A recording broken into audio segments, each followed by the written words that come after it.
ఆ వేడెక్కేసరికి 260 డిగ్రీల వేడిలో ఆ కొవ్వంతా చెడ్డ కొవ్వుగా మారిపోతుంది. ట్రాన్స్ ఫ్యాట్‌గా మారుతుంది. హార్డ్ ఫ్యాట్‌గా మారుతుంది. అందుకని చెడ్డ కొవ్వులైపోతాయి మంచి కొవ్వులల్లా కూడా.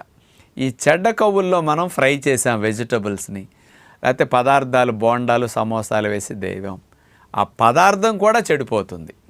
ఆ వేడిలో 260 డిగ్రీల హీట్లో పోషకాలన్నీ నశించటమే కాకుండా మనకు హాని కలిగించే కెమికల్స్ కొన్ని వెళతాయి. ఫ్రీ రాడికల్స్ లాంటివి వెళతాయి. టాక్సిన్స్ ఎక్కువ వెళతాయి. కాబట్టి హార్డ్ ఫ్యాట్ ట్రాన్స్ ఫ్యాట్గా మారిపోయి ఆయిల్ వెళుతుంది. దీనివల్ల పక్షవాతాలు, గుండె జబ్బులు, కొలెస్ట్రాల్ చెడ్డది పెరగటం, రక్తనాళాల ఇన్ఫ్లమేషన్ రావటము, ఏజ్ రాకుండానే క్యాన్సర్స్ ఎక్కువ రావటం, వీటన్నిటికీ మరిగించిన నూనెలో దేవిన డీప్ ఫ్రై ఫుడ్స్ కారణం.